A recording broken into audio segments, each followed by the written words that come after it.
Welcome back to the Deep Dive. Today, we are taking on one of the most stressful legal logistics a property owner can face. It really is. Evicting a tenant for non-payment of rent, specifically in East Baton Rouge Parish, Louisiana. Yeah, and there's so much anxiety around it because, when you have a tenant not paying rent, every single day that process drags on is just lost money. Right. And most people just assume it's going to take months, no matter what. They do. But what our source material shows is that the entire timeline, the speed of the whole thing, really hinges on mastering two very specific logistical hurdles. And that is our mission for you today. We're going to give you the sort of surgical roadmap to navigate those hurdles so you can minimize those costly delays. And get your property back fast. We're going to be deep diving into the critical difference between calendar days and business days when you're serving that first notice. And then, crucially, how to choose the correct court. Is it the Baton Rouge City Court or the 19th Judicial District Court? Getting that choice wrong seems like a huge deal. It's the biggest factor. It determines success or failure, full stop. Landlords treat eviction like this, slow, general legal thing.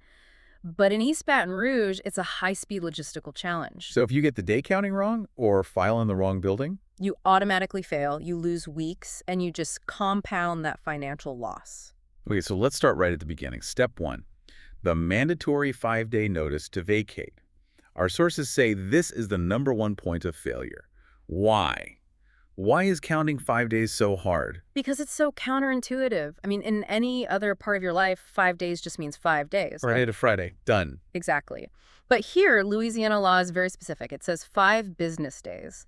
And that little legal distinction creates this massive gap between what people assume and what the court actually enforces. Okay, so if it's 5 business days, what are the mandatory things you have to exclude from that count? There are 3, and they are absolutely non-negotiable. First, you never, ever count the day you actually post or deliver the notice. So that day is day 0. Day 0. Always. Second, you have to exclude all weekends. Saturday and Sunday. Both of them. Okay, that makes sense. And third, and this is the one that really trips people up, especially down here in Louisiana, you must exclude all state-recognized legal holidays. And we're not just talking about the big ones like Christmas and New Year's. We're talking about very specific Louisiana holidays. Things like Mardi Gras, Good Friday, All Saints Day. And these are moving targets on the calendar, right?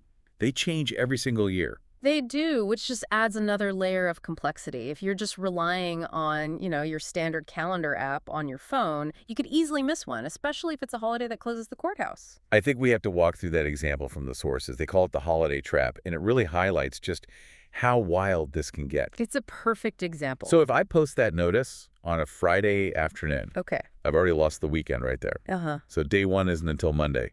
That's just the baseline delay, right? Now let's apply the holiday rule. Let's say that Monday happens to be a state holiday. Like New Year's Day, if it falls on a Monday. Exactly. Then Monday's also excluded. Your day 1 doesn't even start until Tuesday. So a notice that I posted on a Friday afternoon might not legally expire until the following Tuesday or Wednesday. That's insane. Yeah. A 5-day notice could take 7 to 9 actual calendar days. And that slow start is by design. It's to ensure the tenant gets their full due process time, but for the landlord, it is an absolute minefield. And the consequence, if you mess this up, if you file your lawsuit 1 day or even 1 hour too early. It's absolute. The judge has zero choice in the matter. The case gets thrown out completely. That seems so punitive. For just a simple counting error, why can't the judge just say, okay, come back tomorrow? Because it's a jurisdictional issue. Eviction is a legal action, and Louisiana law requires that you, the landlord, strictly adhere to that statutory notice period before the court can even hear the dispute. So the notice has to be perfected. It has to be perfected. If you file prematurely, you haven't legally waited the required time, which means the court cannot hear your claim. It's a violation of the tenant's rights, and it forces a complete restart. A restart meaning you have to serve a whole new notice. And wait another 7 to 9 calendar days. You've just lost 2 weeks of rent because of a math error. That makes the stakes crystal clear. Okay, so let's assume you've mastered the countdown. The notice period has passed. Tenant still hasn't paid. What's the second big hurdle? The second hurdle is purely logistical, but it's just as fatal if you get it wrong.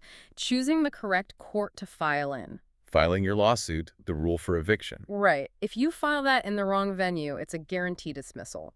The courts in East Baton Rouge Parish have very, very strict geographic limits on their authority. How does a property owner figure that out? I mean, it's all one parish. It comes down to one simple but often confusing question. Does the physical property address fall inside the official incorporated city limits of Baton Rouge? A line on a map that most people probably don't even think about. Exactly. And it's a complex map. So let's break down the two main options. All right, let's start with the one that's usually faster. That would be option A, Baton Rouge City Court. Its jurisdiction is crystal clear.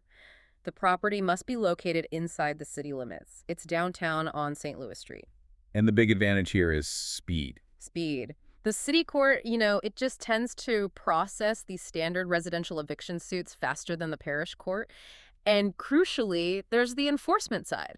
Who handles the final lockout? That would be the Baton Rouge City Constable. And the constable's office is highly specialized in city limits enforcement.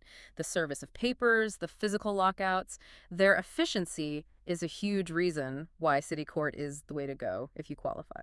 But what if you don't? What if your property is on the outskirts, or you're just not 100% sure about that city limit line? Then you default to option B, the 19th Judicial District Court, or the JDC. That's the big courthouse on North Boulevard. And that's the parish court.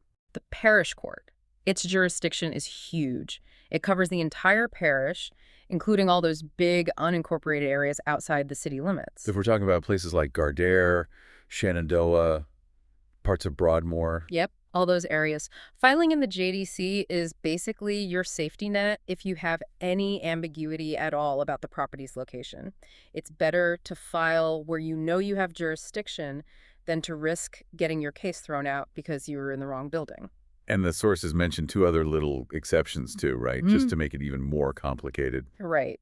If your property is actually located in the cities of Baker or Zachary, you don't use either of those downtown courts. You have to file in their own respective city courts. And that choice, that single decision, dictates the entire logistical chain from that point forward. It does. It determines who serves your papers and ultimately who shows up for the final lockout, the local constable or the parish sheriff. It's all connected. Fascinating. Okay, so let's move past the filing. We filed the rule for eviction in the correct court. The notice was perfect. What happens the second that paperwork is filed? The clock immediately starts ticking on the next phase, which is service. After you file, there are 3 steps leading up to the lockout. First, the tenant must be legally served with a citation. This is the official notice of the court date. Right. And our sources were really firm on this. You can't just mail it. No, it has to be a physical legal delivery. Absolutely. The court needs proof that the tenant received it, for due process. And the speed of that delivery is where the timeline can get bogged down, which we can circle back to. Okay, so assuming service is successful, what's next? Next is the second step, the hearing. The court sets a date pretty quickly. How quickly are we talking? The sources say it's a remarkably tight window, usually between 3 and 10 days after you file the rule for eviction. Wow, that's fast. It is, which is why getting that initial 5-day notice right is so important. Once you're in the system, things move. So, at the hearing, the landlord wins, proves non-payment, and the judge issues a judgment of eviction. Then what? Then the tenant is given a mandatory cooling-off period. They get 24 hours, 1 full day to voluntarily move out. But we all know that doesn't always happen. If they're still there after those 24 hours are up, what is the single biggest mistake a landlord can make right then? Self-help. The sources are screaming this from the rooftops. Do not, under any circumstances, change the locks yourself. Or cut off the utilities, or move their stuff out. Any of it. It might seem logical, but it's an illegal eviction, and it exposes you, the landlord, to some really severe legal and financial penalties. So you have the judgment, but you're still not done. You have to file one more piece of paper. One final, legally required step. You have to file for a warrant of possession. And what is that exactly? That's the court's official order authorizing the physical enforcement. It's the document that you hand over to either the city constable or the parish sheriff, depending on where you filed. And their job is to then schedule a time, meet you at the property, clear the unit, and then stand there while you change the locks. Correct. That transfer of possession is only legal when it's supervised by that officer enforcing that warrant. Okay, so if we look at this whole timeline, you've got the 7 to 9 days for the notice, right? Then another 3 to 10 days until the hearing, plus the 24 hours. There are all these unavoidable waiting periods built in. There are. So where's the strategic advantage? How do you actually speed this up? It all comes down to the service speed of that second step we talked about, getting the citation for the lawsuit delivered to the tenant. The court can't set a date until they know the tenant has been notified. And if you just let the court handle it through their standard channels, what's the risk? The risk is just volume. I mean, think about it. The sheriff's office, the court staff, they handle thousands of legal papers every day. Your eviction citation is just one in a massive pile. So it could sit for a day or two. A day, 2 days, maybe more, and every day it's delayed, your court date gets pushed back, adding potentially weeks to the whole process. Which is where that idea of using specialized logistical support comes in, a private process server. Precisely. Their whole job is to prioritize your paper. Speed here isn't about, cutting legal corners. It's about flawlessly executing the logistical steps. So getting that proof of service back to the court immediately. Right. So when the clerk looks at the file, the confirmation is already there. It completely shuts down the #1 delay tactic that tenants use, which is claiming, oh, I never got the paper. There was that anecdote in the sources that really drove this home. A client with a tenant in Gardere. Which we know is JDC territory. And this tenant supposedly knew every trick in the book. But because they mastered the day counting and use a process server to get immediate, flawless service, they still got the property back in weeks, not months. It just shows that meticulous execution of these kind of boring administrative steps is what neutralizes a tenant's ability to play games with the timeline. It's the difference between just following the law and proactively managing the flow of your own case. The sources even listed out those services. Things like process serving for that fast delivery, courthouse filing runs to all the local courts, and even skip tracing to find tenants who've already left if you need to pursue collections. It's all about tackling those bottlenecks. Now, it is really important, before we wrap up, that we give you the critical context here. Right. All this detailed information we've been talking about, it's pulled from sources that specialize in process serving and filing. It is for educational purposes only. This deep dive is absolutely not legal advice. No. Eviction laws, especially in Louisiana, can and do change. So if you are actually proceeding with an eviction, you must consult a qualified Baton Rouge attorney for your specific situation. That is non-negotiable. Completely. Our goal today was just to shine a light on the logistical pressure points. Excellent. So let's recap the 2 essential takeaways for you to manage the East Baton Rouge eviction timeline. First, you have to master the business day count for that 5-day notice. Get those holiday and weekend exclusions perfect. And second, you absolutely must nail the jurisdiction check. City court versus parish court. Get it right before you even think about filing. Because that one decision determines the speed of your service and the legality of your final lockout. So to bring this all together, here's a final provocative thought for you to consider. We've talked about how critical legal holidays are.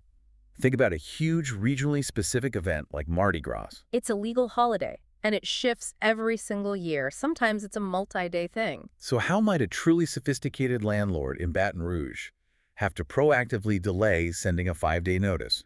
Maybe wait a whole week, just to make sure the notice period doesn't expire during the Mardi Gras break. So that the courthouse will actually be open and the filing will be valid the day after it expires. Exactly. Planning a delay to guarantee a clean filing. That's a sign of true logistical mastery. It's tying local culture directly into your legal strategy. And that is knowledge you can apply right now. Thanks for joining us for this deep dive. Now go out there and put your new knowledge to work.